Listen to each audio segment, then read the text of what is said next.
ஆஹா, இவ்வளவு வேலை செஞ்சு மண்டை மேல இருக்க கொண்டே மறந்துட்டேனடா.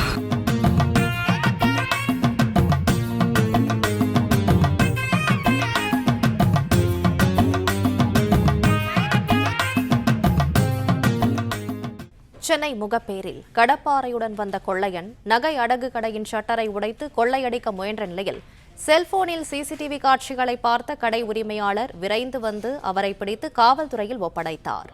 இதுகுறித்த மேலும் விவரங்களை செய்தியாளர் கதிரவன் வழங்க கேட்கலாம். கதிரவன், வணக்கம். மேலும் விவரங்களை சொல்லுங்க.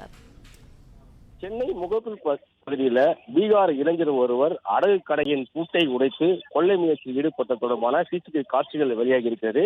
குறிப்பா கடையின் உரிமையாளர் சிசிடிவி காட்சியை செல்போனில் ஆய்வு செய்த போது மர்ம நபர் ஒருவர் அந்த கடையின் முன்பாக இருந்த லைட்டுகளை ஆஃப் செய்து கடப்பாறையை கொண்டு செல்வது போன்ற காட்சிகளை பார்த்து உடனடியாக அருகில் தகவல் கொடுத்து கையும் களமாக பிடித்துக் கொடுத்திருக்கார். இதனால் பல லட்சம் ரூபாய் மதிப்பிலான தங்க நகைகள் தப்பியதாகவும் புகார் அளிக்கப்பட்டிருக்கிறது. தொடர்ந்து பீகார் இளைஞரிடம் விசாரணைகள் மேற்கொள்ளப்பட்டு வருகிறது.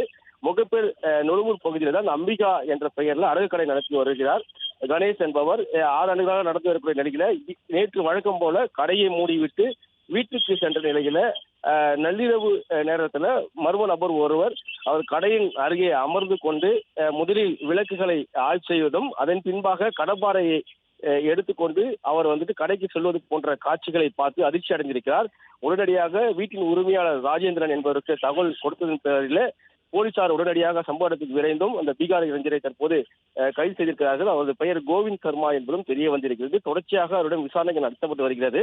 இதே போன்று வேறு கொள்ளை சம்பவங்கள் எது அரங்கேற்றிருக்கலாம் என்ற கோணத்தில் அவரிடம் விசாரணைகள் நடைபெற்று வருவதாகவும் தெரிய வந்திருக்கிறது. தற்போது சிசிடிவி காட்சிகள் வெளியாகி